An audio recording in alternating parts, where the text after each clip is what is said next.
our team in Education Scotland had worked really hard over the past kind of year and a half or so to achieve the CLD standards mark.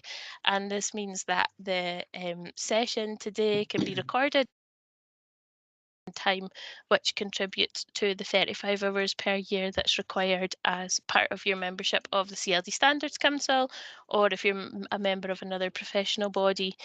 And it's basically like that kind of approval from the CLD Standards Council, which is great, and the competencies and ethics kind of feature throughout.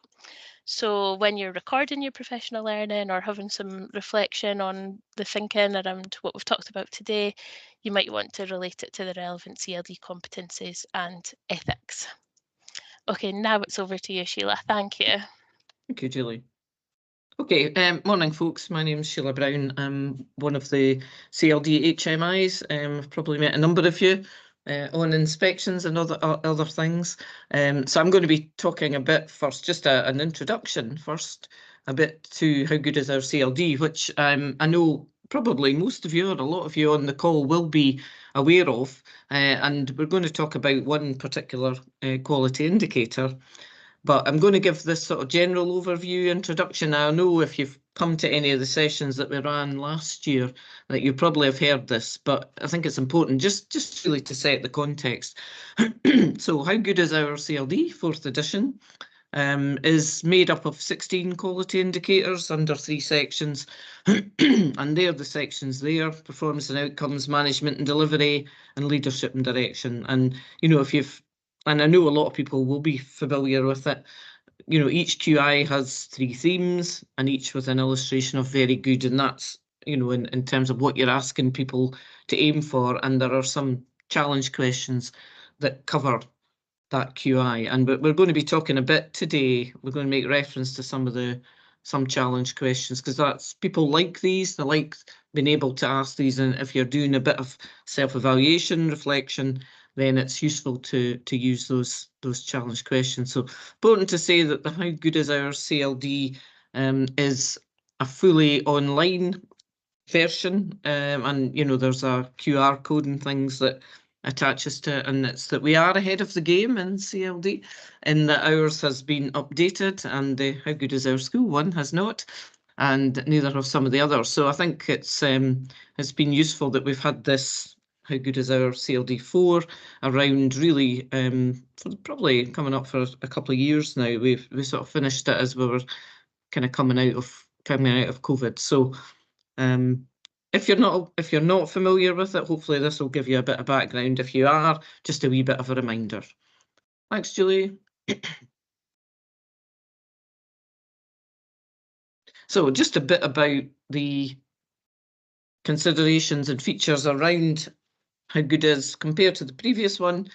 A greater focus on addressing inequality, and that kind of touches on today quite nicely, that although there is a QI around that, which is the one we're going to be looking at today, which is 1.2, that there is that thread of addressing inequality, you know, addressing barriers to inclusion, etc., that run through the QIs. And hopefully, if you've had the chance to use them, that you'll be familiar with that.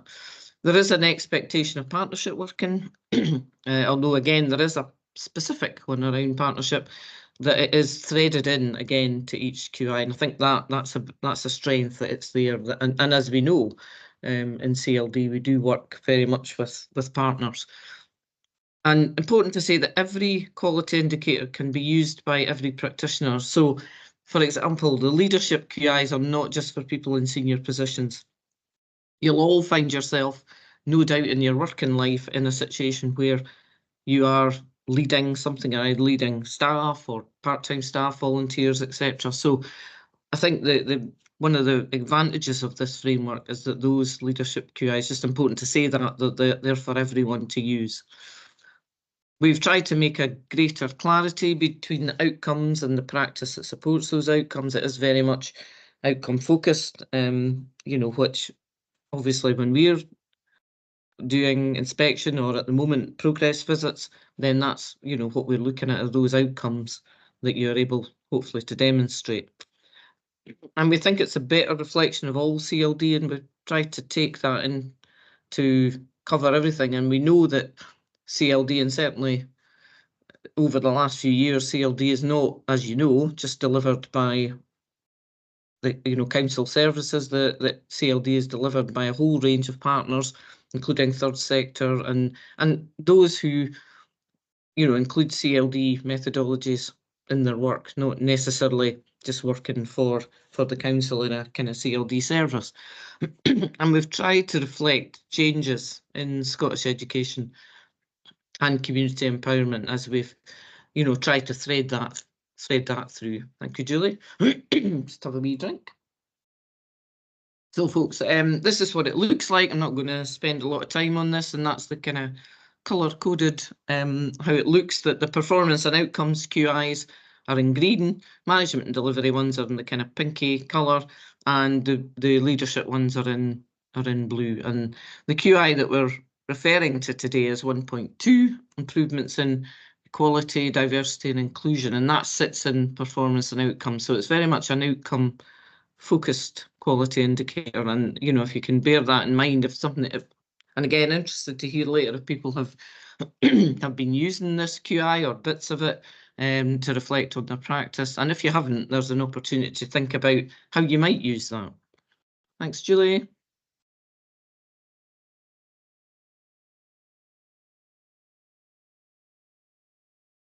Okay, so the QI that we're looking at today, as I said, it's got 3 features, and as I say, each QI has those 3 themes, and it's access and inclusion, reducing barriers and inequalities, and fairness, equality and diversity. So if you've looked at the QIs and used them, perhaps you'll see that under each of these there is a number of statements around.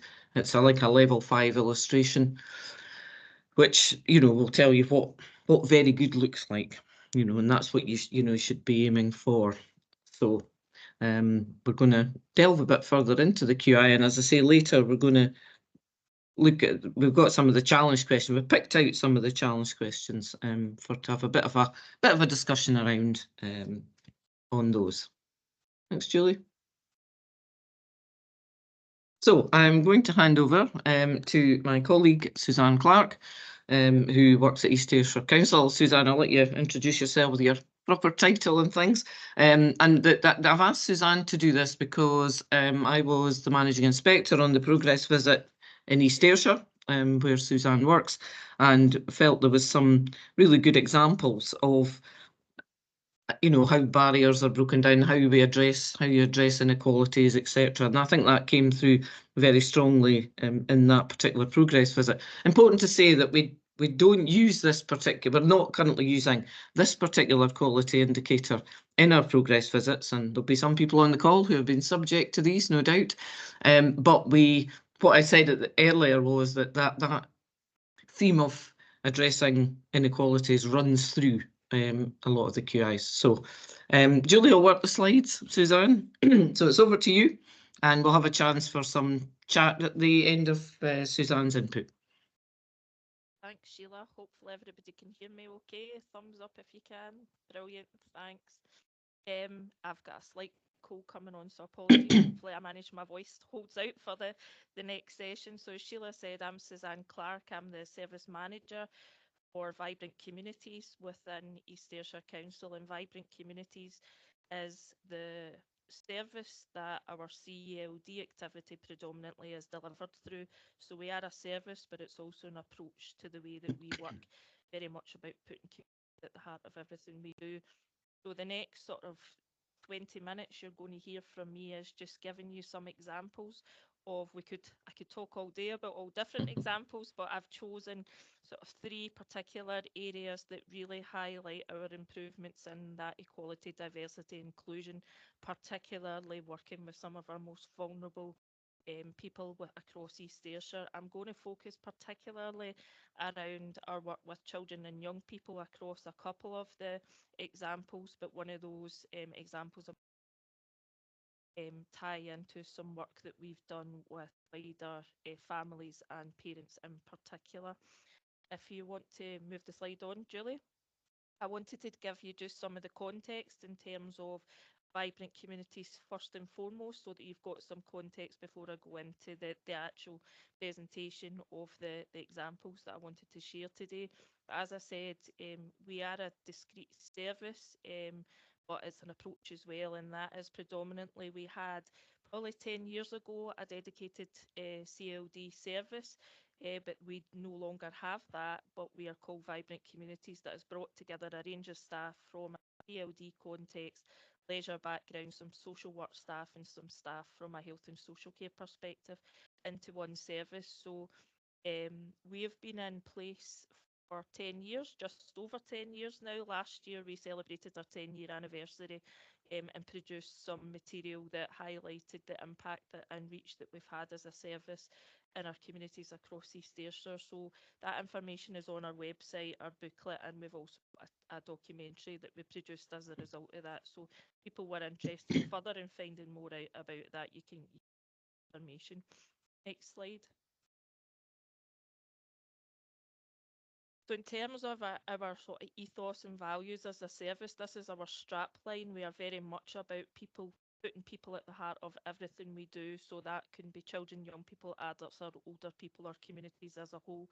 But it's absolutely working with and supporting to do much more for themselves, that whole asset-based community development empowerment model. So it's really about our, as we say here in East Ayrshire, really putting Christie into action and how we infiltrate other services and partners. Next slide.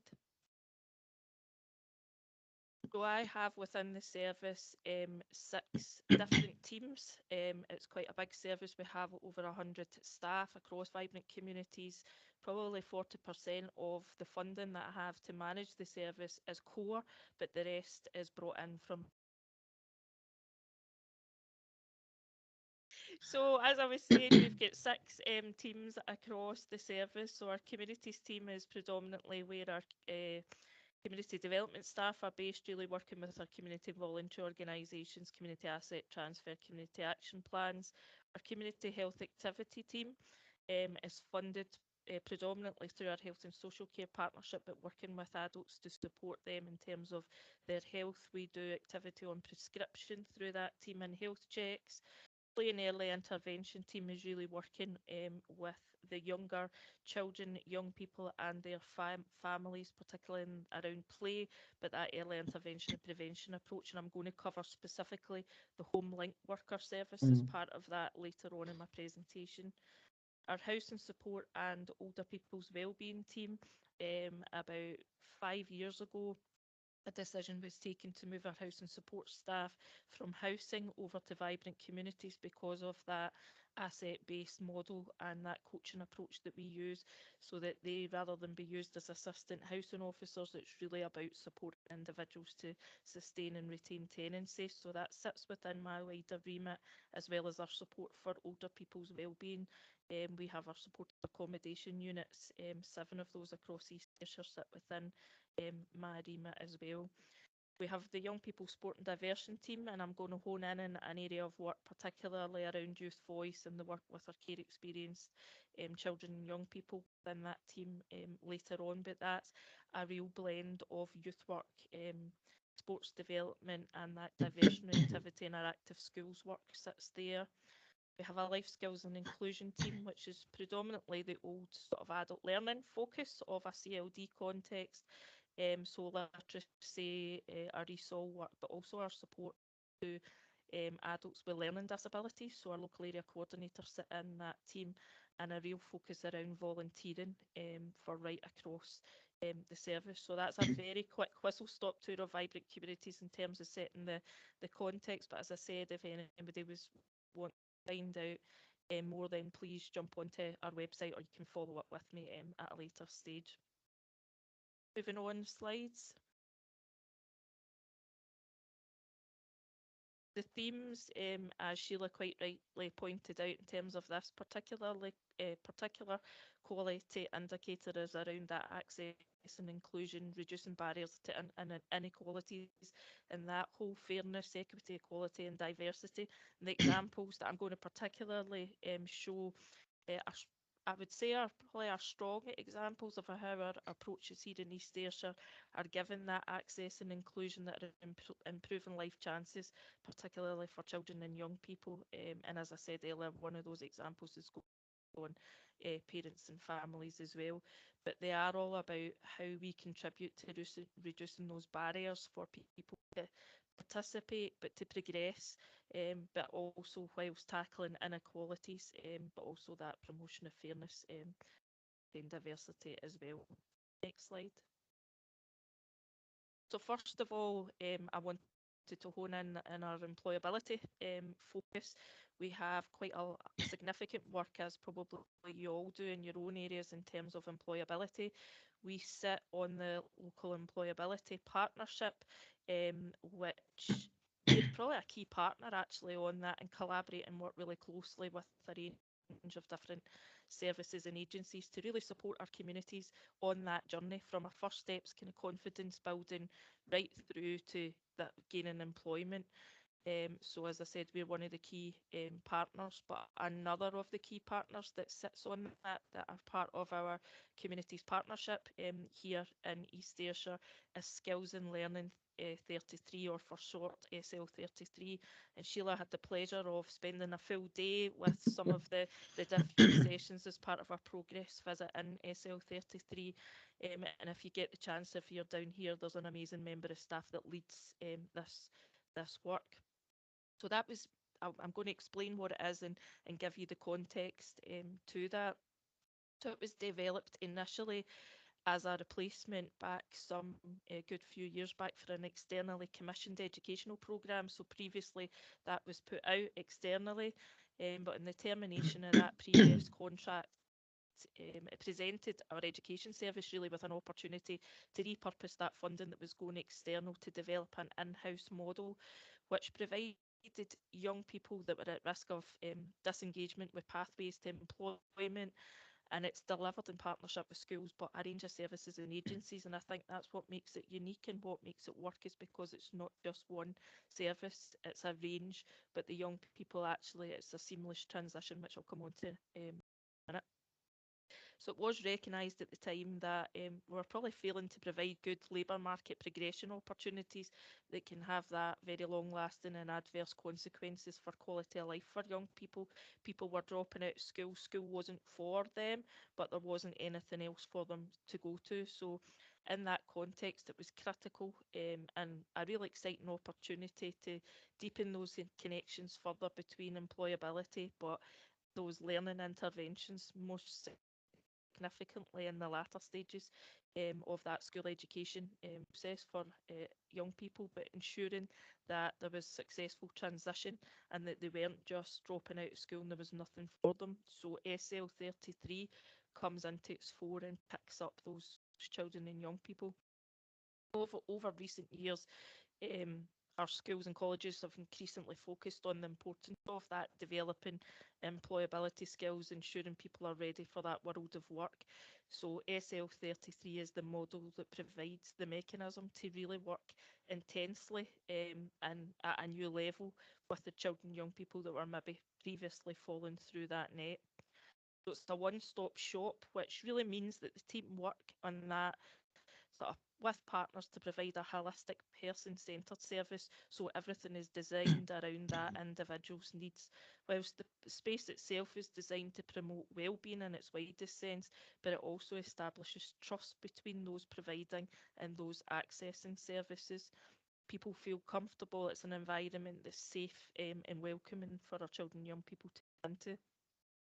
The partners basically are an essential part of that offer, because it is about enhancing the delivery by bringing expertise, experience to the space, but working in an in-house team to broaden that support that's available to our participants. People are moving between the services, they're not signposted or referred, but instead that transition is then seen as being seamless for our children and young people, and it's often facilitated informally within that safe and nurturing environment, and that's why it works for them. So all participants that go through FCL33 gain skills and qualifications. They're delivered within that space, but it is about blending vocational learning with well-being, but positive relationship building with people that wouldn't not normally have the confidence to turn up to school or engage in other activity. So the team ensure that participants really have that skill set and resilience that's necessary to navigate that world of work whilst also receiving ongoing support after the progression and delivering those outcomes. So that's what makes it work, and that's what breaks down those barriers, because it's meeting people in a space that is neutral rather than that school environment. And we've had real positive outcomes, and this is one of the areas that we've actually been asked to write up as a case study example, so that will be shared nationally on the back of our CLD press visit. Next slide. The next area specifically was around care experienced children and young people, but I've widened it a wee bit to cover our youth voice in particular across East Ayrshire, which is probably never featured so highly as it does right now within our council as it over the past few years. And that's been as a result of some fantastic work which has been driven, supported, but and also co-designed with our children and young people throughout the authority, and really gives that profile for youth voice, and it's rapidly increasing, but also giving that voice of our care experienced children and young particularly, who are supported not just by vibrant communities through some dedicated staff across a couple of the teams, but also those close links to our Promise team that exists within East Ayrshire. So again, it's that seamless transition and that seamless support. So children and young people don't care who they're engaging with as long as they're being supported, and it's to make sure that we're not coming with labels and lanyards.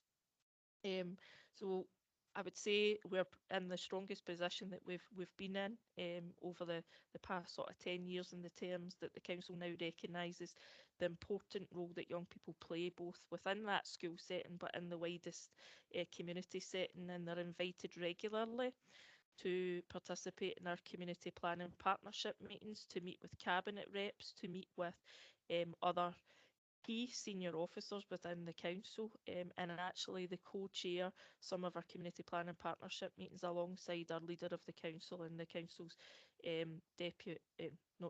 our council's chief executive, should I say. And it's really about to discuss issues affecting children and young people, and any decisions that are taken that impact on children and young people, they are given that opportunity to shape and influence in that decision making process. And there's loads of opportunities for young people to get involved. There are many, they're varied, and they really do meet the needs of the young people. It's again putting the young person at the centre. So in relation to the voice of young people in particular, we do support care experienced children, young people. As I said, we have our Children and Young People's Cabinet, which is representative of children and young people across East Ayrshire. We have a particular, I don't like the title of this particularly, but our care experience cabinet, it used to be called our pizza and coke group, where they met informally over pizza, and that was to ensure the voices of our care experienced children and young people were feeding into that process. We also have our Active Schools Young Ambassadors, our Junior Sports Council, and also our MSYPs, as all authorities would have. But the success, I would say, of our Vibrant Communities approach has been the combination of that youth work approach, sports development approach, but also active schools all sitting within one team, which is, I would say, enabled the infusion of skills and talents from across those workforces, but really blurring the roles and ultimately improving the outcomes for our children and young people, and having those dedicated staff, both from a youth mentoring perspective, but also the home link work that I'm about to come on to, that are particularly ensuring that care experienced children and young people that are probably posting across our areas disengaged are able to feature and ensure their voices are being heard. We also have staff that are based within a community setting within our children's houses as well, that connect in and ensuring that our children, those children, young people are able to engage in the wider activity in their area, encouraging dedicated support as well. An example particularly, and I think Sheila got to meet this individual as through one of the focus groups. One of our Junior Sports Council reps, an amazing young person. Yes, he's care experienced, but he got to the stage with the support, the development, and the really development of his confidence. Co-hosted the National Club Sports Conference as well, and was up front speaking and sharing his journey and experience, and it's just amazing. And that's just one of many of those examples. But all these groups and the young people involved are effectively contributing to the development of youth voice, active participation, but they're also achieving awards and that recognition for the role that they are playing as a result of that work that they do. Moving on, my final example is around our home link workers that sit within the play and early intervention team. And they're, I would say, probably uniquely embedded within vibrant communities. I think in the majority of our other authorities across Scotland, they sit within an education context, but they sit within that sort of CLD wider context here in East Ayrshire. And they really enable a focus on that early intervention and prevention approach for our children and young people, but also their families. So they don't just work with the child and young person, they work with the whole family. And that can be both within a school and or a community setting as well. And they're really about predominantly working with some of our most vulnerable children, young people and families who wouldn't potentially engage in other activity, but that dedicated support encourages and improves confidence, self-esteem, to eventually we can encourage them to move on, re-engage back in a school setting or within wider community opportunities. They're flexible, and that's the important bit, has been that flexibility, that person-centred approach to meeting the needs and demands and the supports that are required for the children and young people. So the support does include either one-to-one work with individual pupils. It can be small group work programmes, it can be project work or extracurricular activities. We also have provided leadership support, family support, and ultimately support in attendance. So re-engaging that young person back into school, because there's varying reasons why they are maybe not engaging in education at that particular time. So the support is tailored basically to whatever suits the individual, and the support very much that person-centred approach, but really bridging the gap between school and home and that wider community, and to help establish positive connections between our schools, our education, and the family home. The two of our Homelink workers, as said in the previous slide, are particularly dedicated to supporting our care experienced children and young people as well. So just to take you through a couple of the programmes that's offered as part of our Homelink worker support. I think Sheila particularly got to meet some of our parents, not necessarily young people, but parents that were involved in our parental empowerment programme. But I'll take you through some of the other programmes that we support.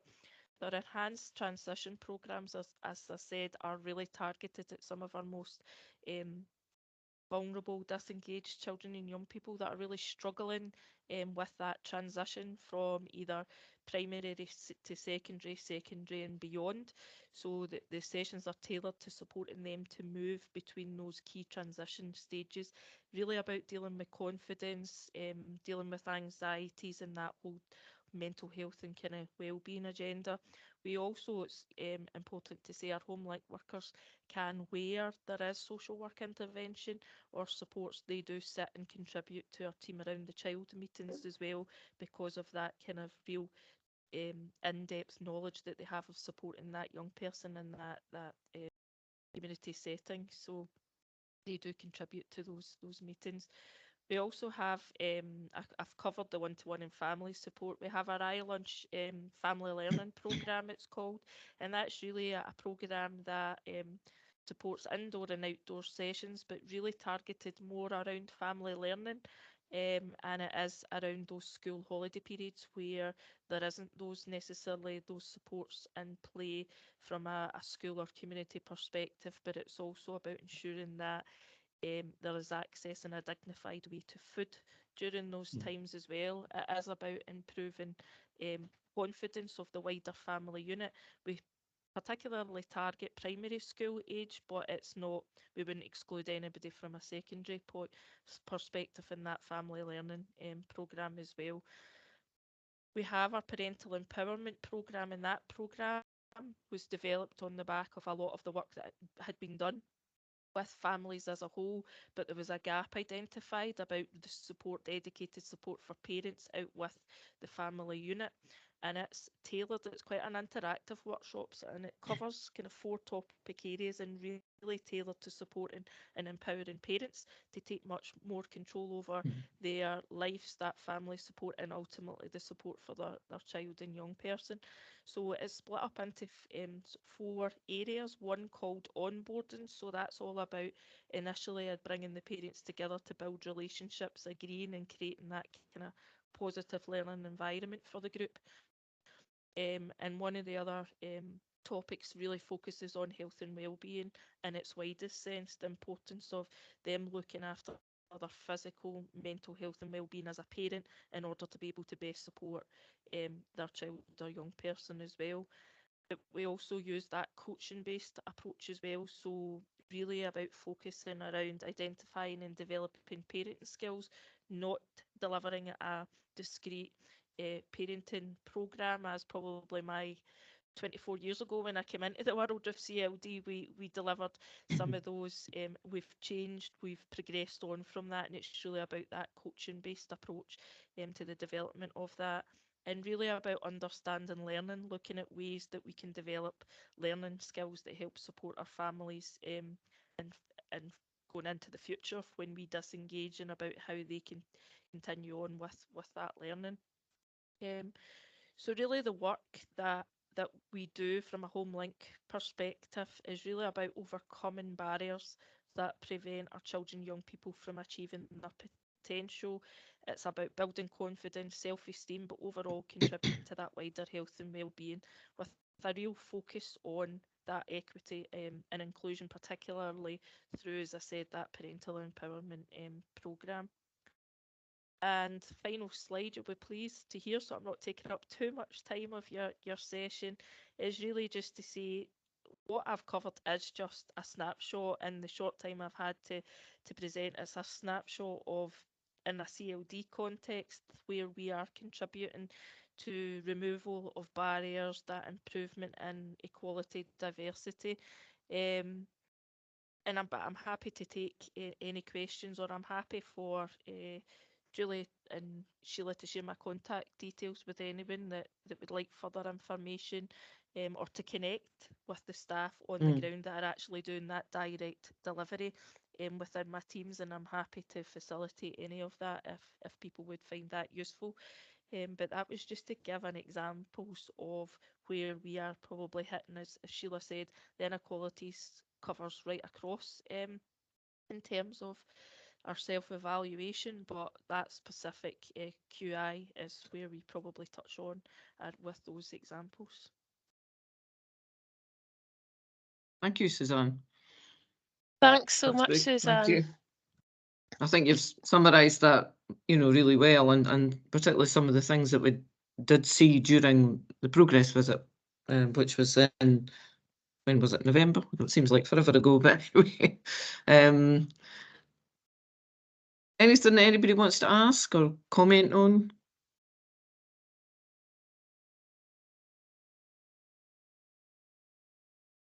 Or put a question in the chat if people are not wanting to put their hand up, but we'd encourage people to contribute.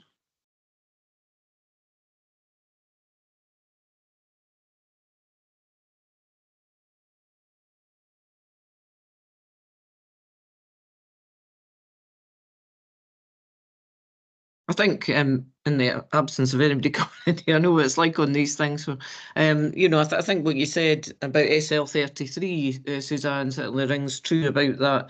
The staff there and the whole, I suppose, culture of that service, I suppose, was, and I suppose I was trying to think, I suppose it's just the environment of the building, the way it appeared to work quite, smoothly, I suppose.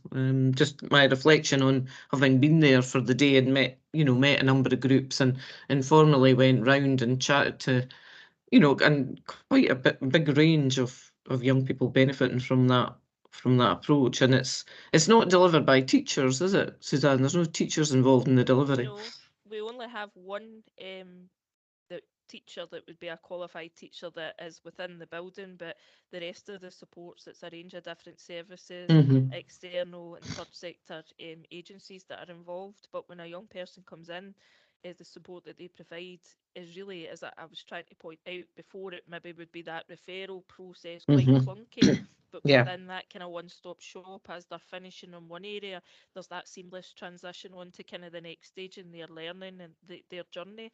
So we've been involved, for example, we actually have done literacy, youth literacy sessions within there from a CLD context, from vibrant communities, and also some ESOL support as well.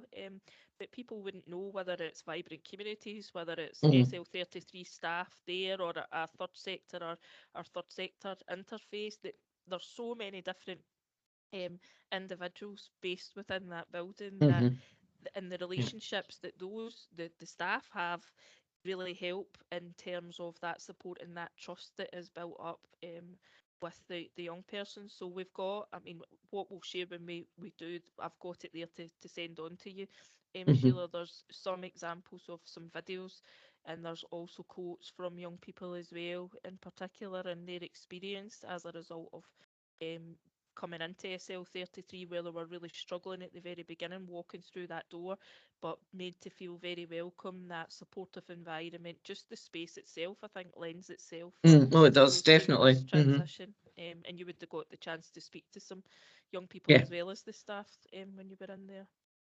I think somebody's put a question in the chat. Is it Vicky?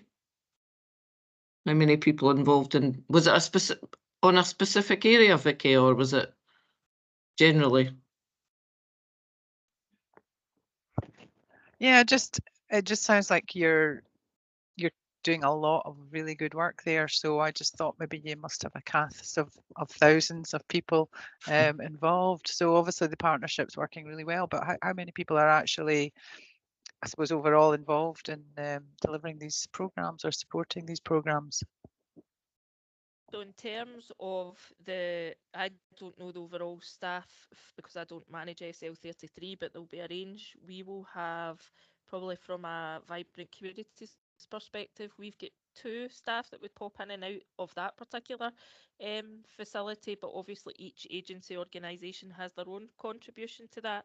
Our home link staff, I've got a home link worker attached to each of our 7 education groups, so 7 well, actually, we've probably got 8 full-time home link workers, so they'll be attached to an education group and that wider community setting, so based kind of on a locality basis, and they will take the referrals in from the secondary or primary schools to work initially with the child or young person and the wider family.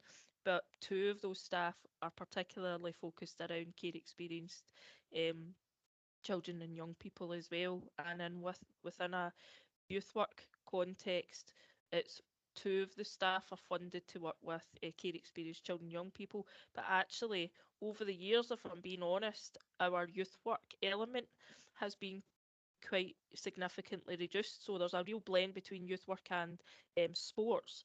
However, I think they do far exceeding what for the small team that we have there. But the difference is, although we've got 6 discrete teams with vibrant communities, they work really like the interlink across, and they work on a locality basis. So there could be a representative from the young people sport and diversion team, the communities team, etc., and they'll all work to support each other ultimately to provide the best support to the community. So it really depends on what particular area that you wanted to focus in on is the amount of staff.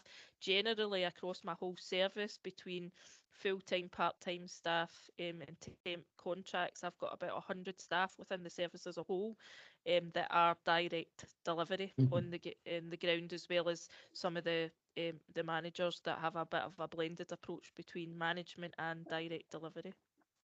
Okay, thank you very much. That's great. Well and as done. you kind of said at the quite a number of them as well are funded from outside sources. You know, you've been very successful in bringing funding in for particular pieces of work, which I know we had a discussion about when we were there. So yeah, really, that can yeah, equally be challenging as we had that yeah, as we know, conversation about, yeah, Sheila, is about that long-term yeah, sustainability of some of the work, but some of it's also about how we're empowering communities to do more for themselves as well, yes, and yeah, where we're moving people through the process. But it is a challenge, but we've been really fortunate. We've been able to tap into a range of external funding sources, and we are funded quite significantly from a health and social care partnership, and have a really strong relationship with our health and social care colleagues you as do. well. Yeah. Okay, folks, if there's nothing more just now, can we move on to the sort of final bit of the session, which was just going to look at some of the challenge questions. And as I kind of said earlier, that under each QI, and we've just picked out some from this QI, there are a number of challenge questions, and they are to help you think, to help you reflect, and to, you know, help you think about how you might improve, you know, how you use them for self-evaluation and reflection, etc. So we've just picked some of them, and it would be really good if some of you could let us know how you know, if we were, you know, using, say you were using this quality indicator, and you might ask yourself some of these questions, and this goes back very much to what Suzanne was saying, that thing about how successfully do we, if you're doing this as you, remove barriers to access participation, and how do you monitor those approaches to ensure you're effective? You know, in other words, how do you know you're actually reducing those barriers? Does anybody want to come in with an example? Or how you might think about that?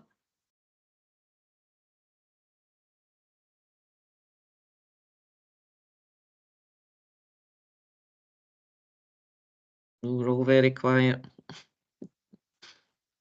See, if you were in the room, we would just pick on you.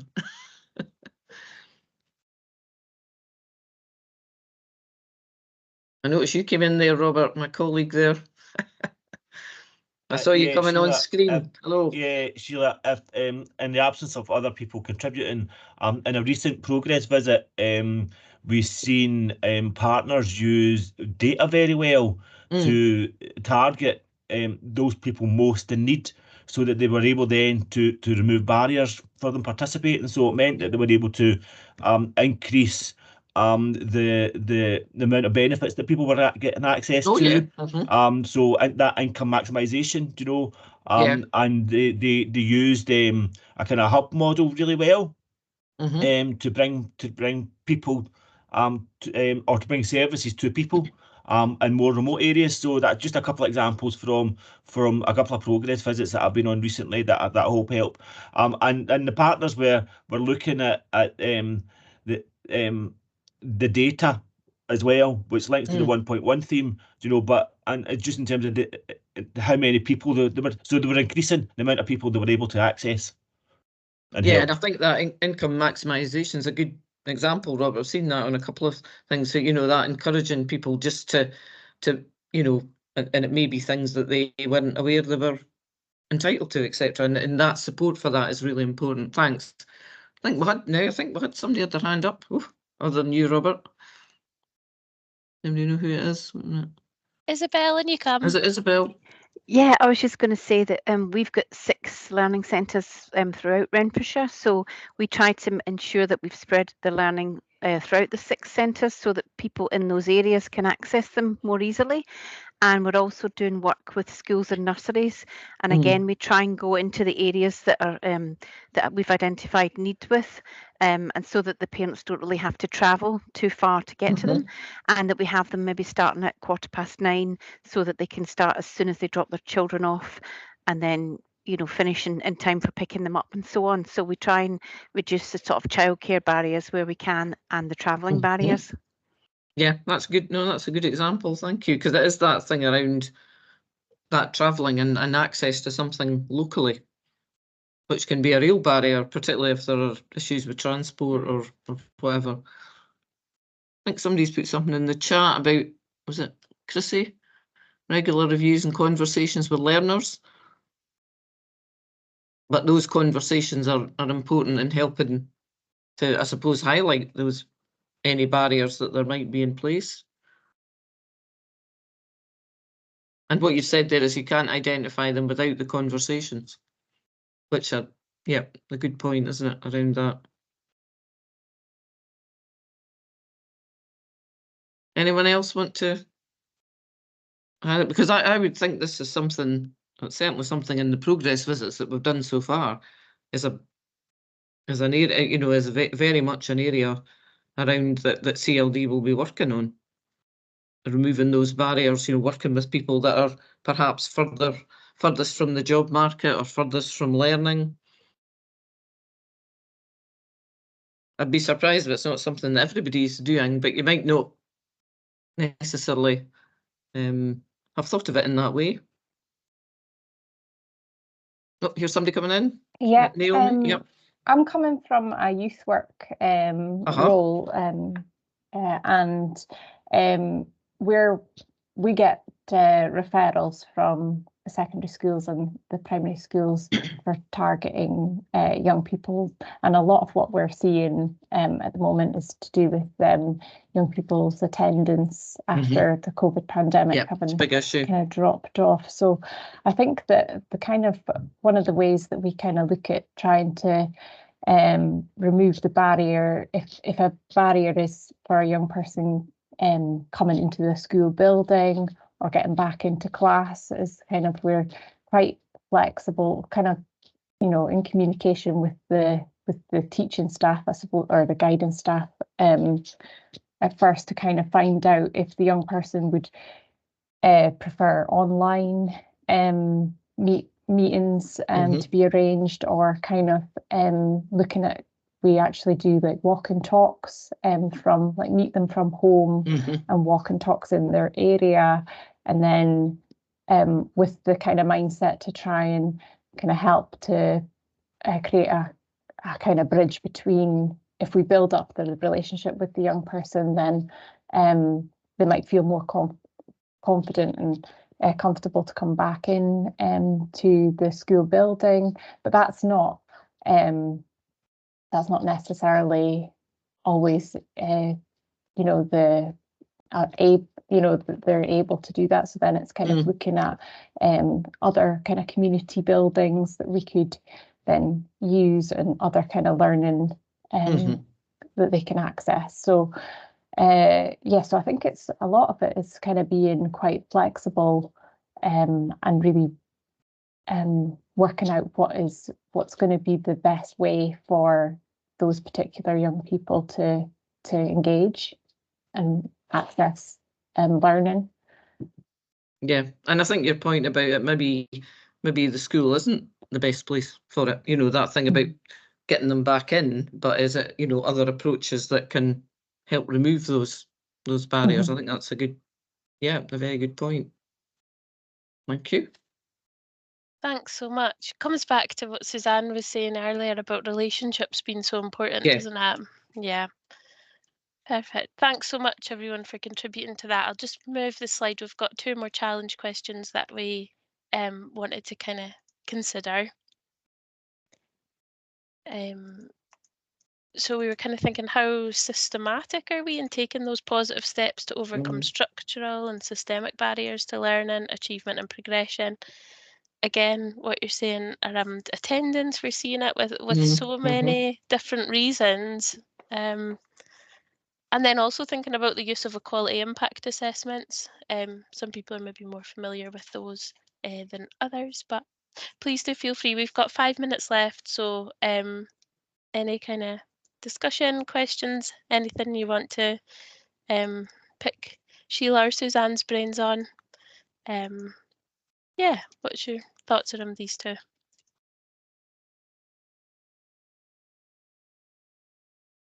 I suppose but some of the examples we've talked about would definitely fall into that, those structural and systematic barriers, if you like.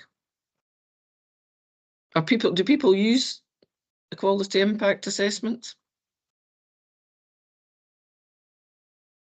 You familiar with it? Is it something that you do? Anybody? Suzanne, do you want to come in? I think Yeah, you I don't said want to something hog about that. since I've already spoken. I've just put it in the chat. So Yeah. every cabinet or council paper that goes in front of our elected members, part of the process, we have to ensure, particularly where there's financial decisions or a change of service, we have to ensure they're equality impact assessed. So actually quite a lot of staff right across the council, particularly where we're involved in the writing of those papers, have to go through the quality impact assessment training. So we provide that. We have our equalities officer within the council. So yeah, we are pretty familiar, and staff across my service will be familiar with that, because we have to do that. And now we've just recently, in reviewing that, aligned with that youth voice, is ensuring that we're also looking at the rights of the child, the UNCRC. Yes, yes. So we are now, Heather, who's actually on the call here, I noticed from East Ayrshire, has been involved in working alongside our cabinet members to ensure that we're including that as an additional element as part of our equality impact assessment. Thanks, Suzanne. Yeah, no, that's good. And if you can embed that, I think that approach, then it becomes part of what you do. I think somebody else, was it Polly? Are you on the call, Polly? Yeah, I am. I hope you can hear me. Hello. Hi, Sheila.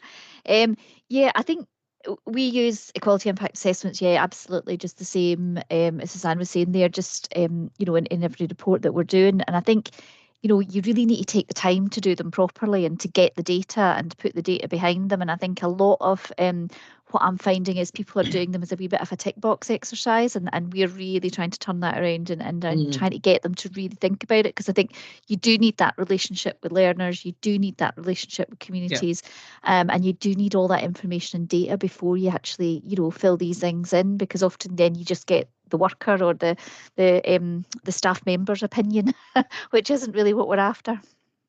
Thanks, Pauline. Pauline, you're from Stirling, yeah, just to say your context. Yeah. Thanks so much for that. It's been great to hear everyone's contributions and the inputs today. We are just going to move on to our evaluation of this session. Hopefully that QR code will scan, and as if by magic, my colleague Susan will also pop a link in the chat that you can click on if that's easier to access the evaluation form. We'll like to just take a wee minute now to do the evaluation. We find it just allows people that brain space to do it while it's fresh, rather than us pestering you via email afterwards.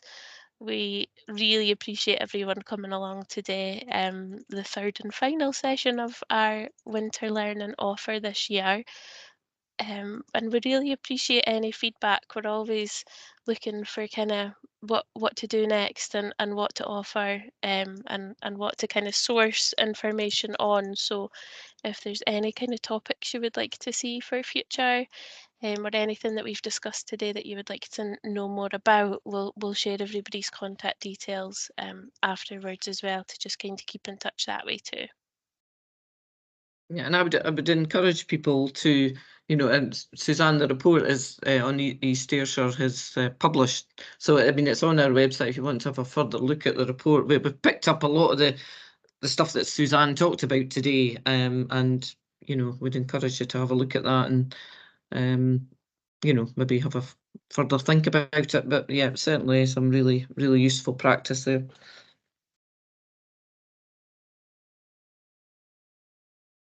And once you've filled out the evaluation, you're free to go. So thank you all so much. Thank you. It's been great to spend an hour with you thinking about this in practice.